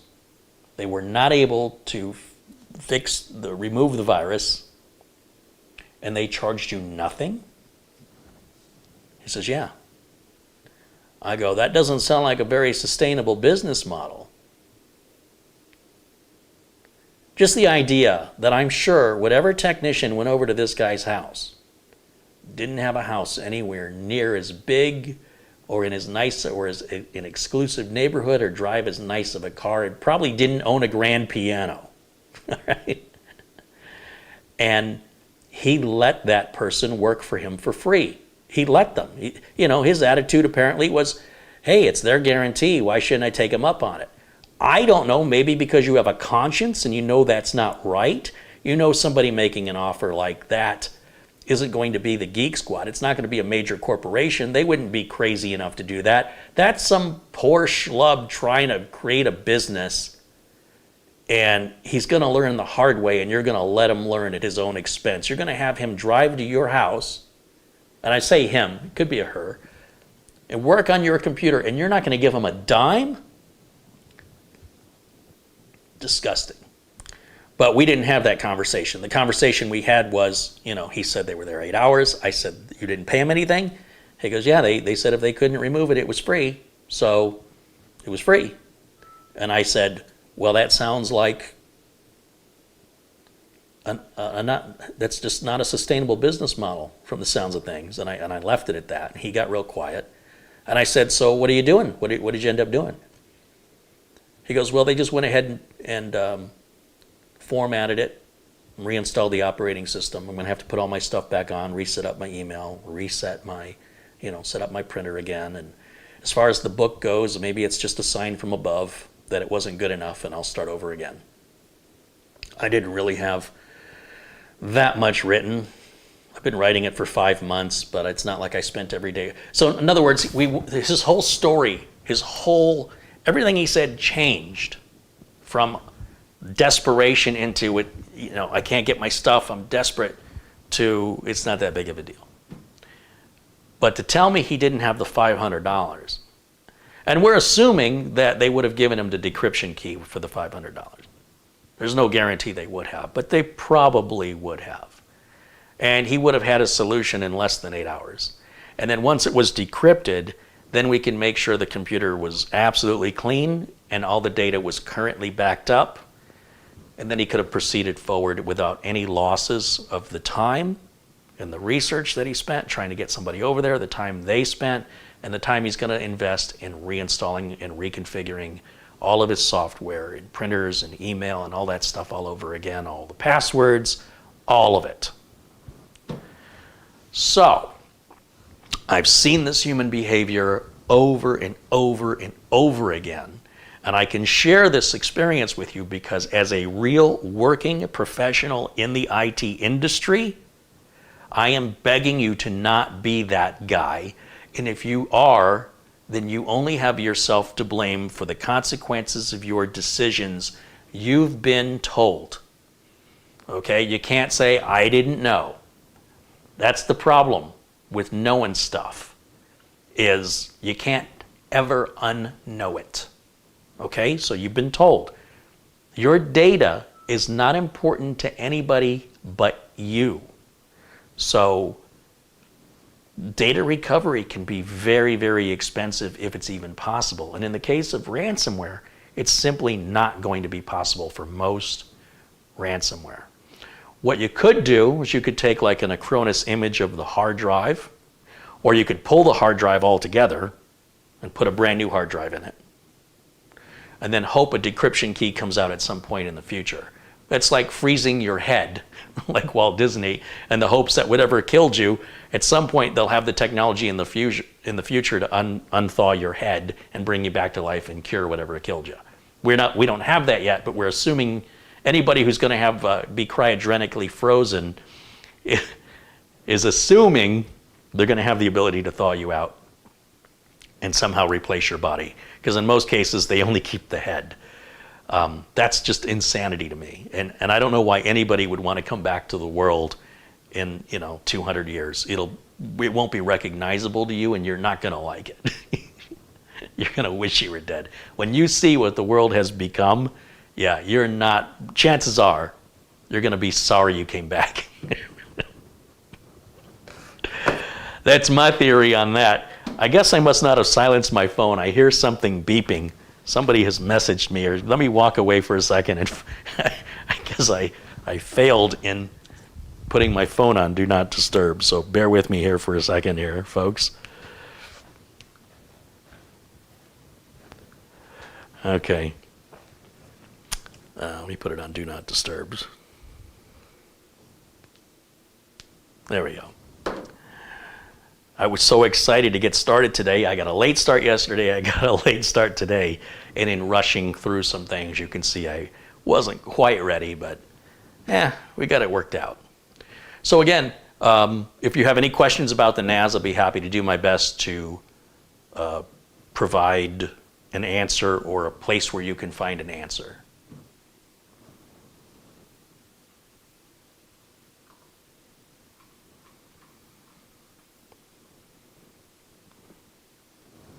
My Lapin Selvarage has contributed $50. Wow, that's very generous.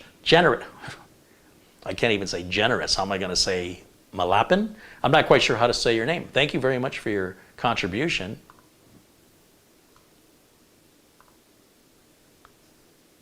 I'm missing my YouTube page.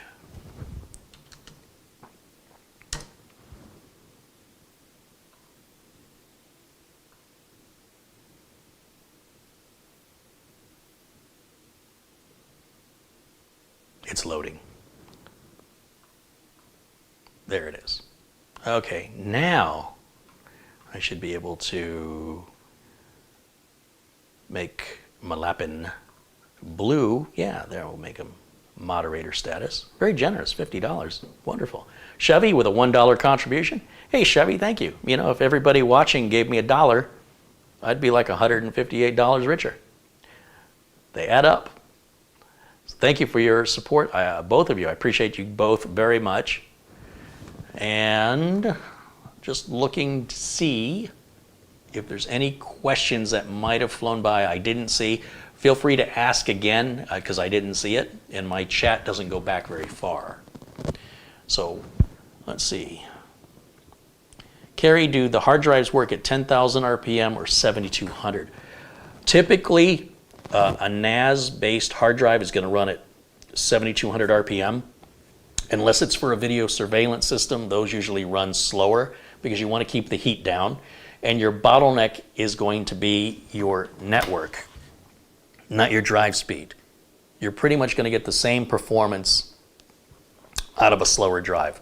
But you can check the drive rotation speed of a Seagate Iron Wolf or a Western Digital Red if you're curious about specific models. It's my understanding they generally run at 7,200.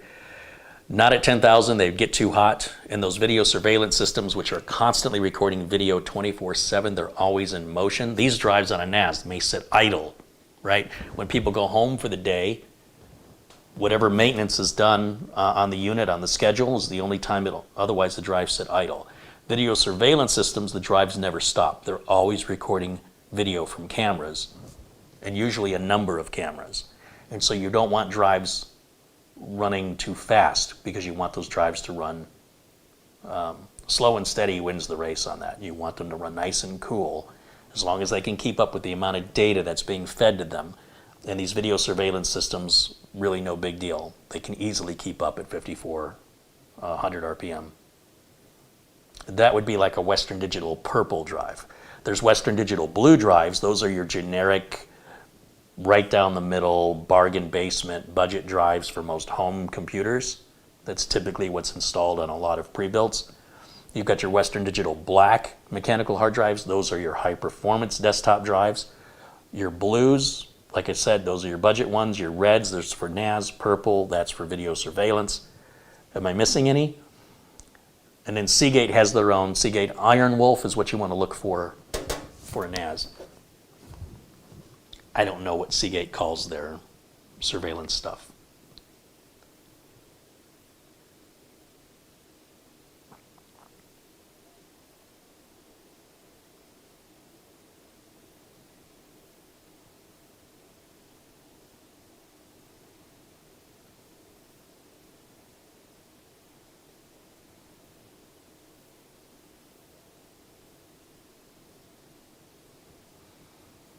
Pat Johnston says, what's the difference between this on the Windows break system? I'm sorry, I don't understand your question. Armando says, I've had an Asus RT-N66U for a few years. That's a wireless router. Just received my RT-AX86S and have less range than my U series, and my performance is awesome. Is this normal? You know what? That would be a good question for JJ to answer. I don't know which one, the 86S. I'm not familiar with that one. But if you reach out to PC DIY, so personal computer do it yourself, PC DIY at asus.com, and send them that question, see what they tell you. I don't know. I just don't know which one the AX. I mean, I guess I can Google it, but off the top of my head, just because the router's newer doesn't mean it's better. Oh, that's an expensive router. That's a $250 router. I would expect it would work better. Yeah, I would definitely talk to PCDIY at asus.com, or take the router back and instead of the 86S, try a different model of router like the what is it, the 88, is it the 88U? It's right around the same price range. No, it's not the, it's the AX, like look at the AX6000. That thing, I promise you, if you get the RT-AX88U, oh, yeah, that thing's amazing. Wait, which one did you say you had? I can't remember what he said. He had the N66U. Oh, this is so much better. So I've never used the one you bought, but I have used the 88U. It's amazing. So maybe you could also move the router into different areas, but or you can email, like I said, or just take the thing back, get yourself the RT-AX88U. That thing is a beast. It's pretty much the same price. It's like a couple bucks difference. But it's a twice as much router for the money. It's big, yeah, and powerful. Thank you for your question.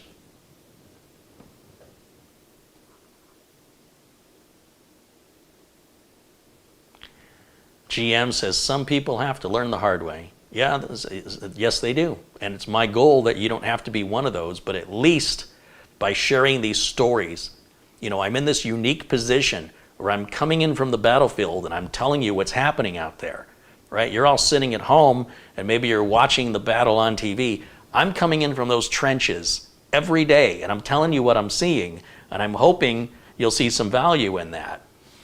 You know, if not for yourself, then for people you know, so that you're properly prepared and that the people you care about are properly prepared, should that start trickling down, and it usually does. How do you add music or movies? Do you use the USB on the NAS? That's what George Ferrugia is wanting to, that's what he's asking. You simply copy it. Assuming you have the movies or music on your computer, you copy it just as you would to a flash drive. Only instead of copying to a flash drive, you copy to your network drive. That's why I mapped the network drive letter, so drive Z. Copy it from one folder into another folder, no differently than the way you copy files. I'm making an assumption that you know how to copy files, that you can take a file, see, and I don't know, we have viewers of all different levels of experience, but assuming you have the basic knowledge of moving a file or copying a file from one folder to another, that's all you're doing. Only the folder would be sourced on your computer. That's where you would have the original movie or music, and you're going to copy it from there and put it onto the NAS. Then you would need some kind of a playback device, like a smart TV might be a playback device that will play that, or a sound streaming like an Alexa or an Echo. Alexa is Echo, isn't it? Anyway, you know what I'm saying, right? And then you can point it to the server for the source material. But as for how you acquire the movies and music, that's on you, right? Whether you're ripping your own DVDs or you're downloading illegally, or maybe you're downloading legally if there's some way to do that, I don't know. This is just like a big external hard drive, that's all it is. You just copy your files to it. Only it's not attached to your computer through USB, it's attached through your network, and every computer on your network has access to it, or could if you configured it the way I just showed you.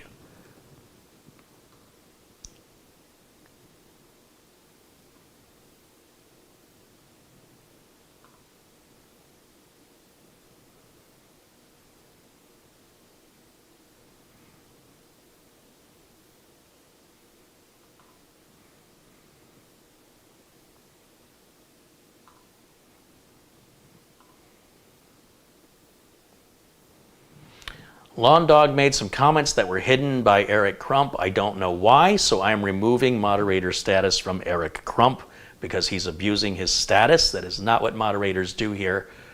You're going to have to earn my trust back to get your mod status back. All right, Eric? That's not what we do.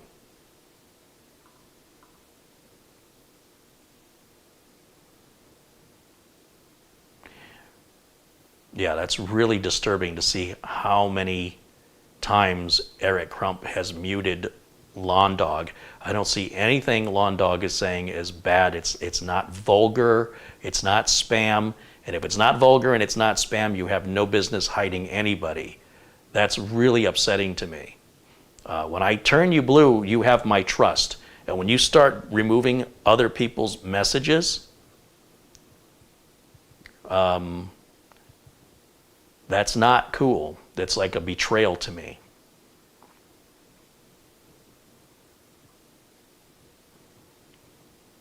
So every once in a while, we get some people that are abusing some power.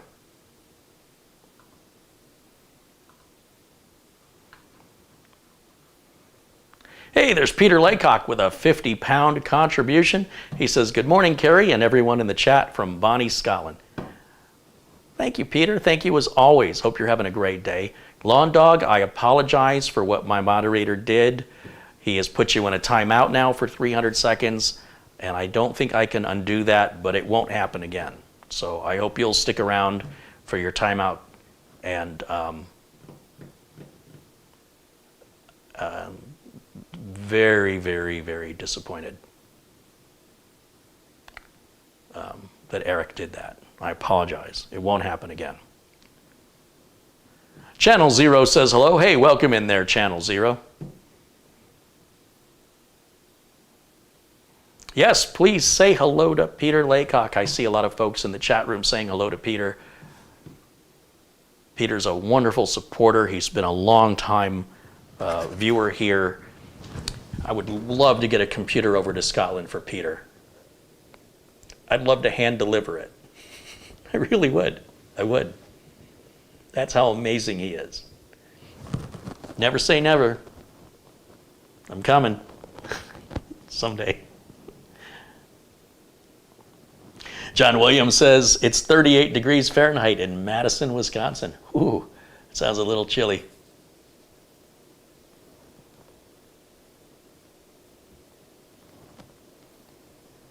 So any other questions? Let's see, Ben Fitzpatrick asks, Carey, I'm curious if you got any tips for new to NAS people like me. Just start from the beginning of the video and watch forward. Once you have it, it's a little like trying to explain to somebody how to ride a bicycle. We can talk about it all day, you can watch videos, but until you get on the bicycle, you're not going to really understand what balance is. It's something you have to experience. So in this video, if you start from the beginning, there's enough information to get you running. So it works as an external storage device on your network that's accessible to all your network devices. And you can leave it there. You don't have to go any further. But if you want to pursue even more things you can do with the NAS, there are plenty of other YouTube channels that you can watch to take it to the next step. These things are quite amazing at what they're capable of. And this is just the basics. This is just getting started. So if you have a lot of files on your computer, you're running out of hard drive space, stop adding bigger hard drives to your computer. Stop that. Get yourself a NAS device. No keyboard, no mouse, no monitor. You plug your drives in, you turn it on, you configure it once, and you're set. Just like I showed you. Bradley wants to know, what benefit do you get from adding more RAM to a NAS? Well, you know, all of those apps I showed in the package center, you can run virtual machines. You could run multiple apps simultaneously and have them not be slow as a snail, right? Because the processor in these is a lot slower than what's in your desktop computer, and the amount of RAM is typically quite a bit less. So if we wanted to run a Linux virtual machine on this box and we would access it right over the network, we'd want to add more RAM to it. And that's assuming we had a big enough processor to handle that anyway. Now, it's still going to run all the apps with less RAM. Adding more RAM means it runs the apps at better performance. Those apps will run faster. That's why you would add RAM.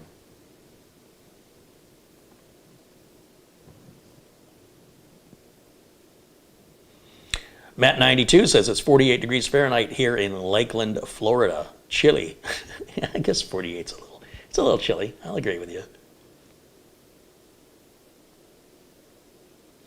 Peter says he's doing well. He says he's great at the moment and getting ready for work.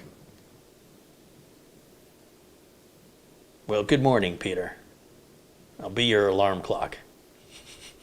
It's nearly 10 o'clock in the evening here in Phoenix as you start your day.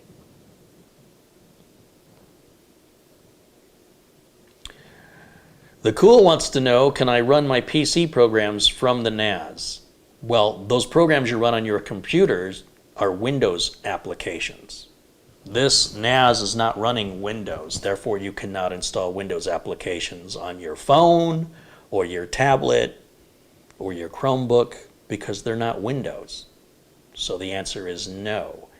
You can download applications for the NAS that you can run through your desktop, but they won't be Windows applications.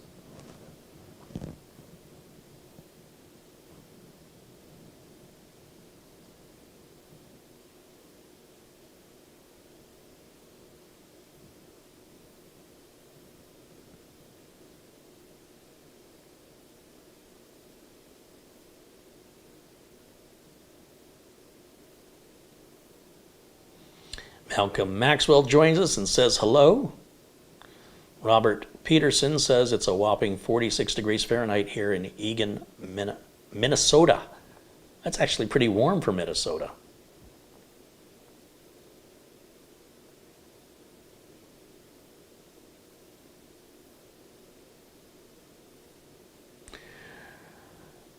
Psycho says you could run certain standalone Windows applications from the NAS share. This is true, yeah. So like the portable apps that I use, like Crystal Disk Info, CPU-Z, I could run the executable files from the NAS, but they would be running on the computer. They wouldn't be running on the NAS. Remember, the NAS is only a storage device. So technically, you're not right. You're not running the files on the NAS. So when you see me plug in my flash drive, my utility flash drive, and I can run Crystal Disk Mark or Crystal Disk Info or CPU-Z, a hardware monitor. Those are all portable apps, and I can load them off of the flash drive, but they don't run off of the flash drive. They run off the computer. They load from the flash drive. This works no differently than that, except this also has apps you can download, just like your phone, only not as many to choose from as your phone. And those apps do, in fact, run on the NAS. Peter says it's nearly 5 o'clock in the morning in Scotland. Wow, that's 10 hours ahead of where we are. Good to know.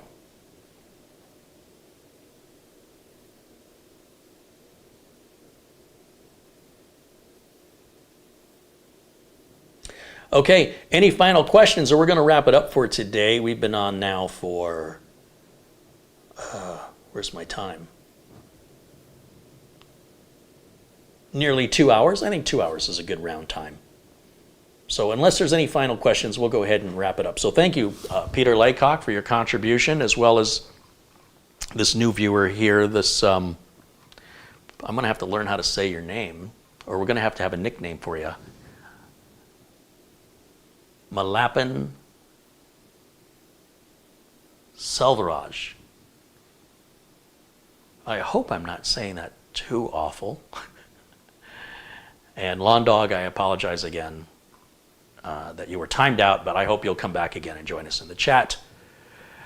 And yeah, for everybody else who has contributed, that's all scrolled off my screen and I can't see it, but thank you to all of you.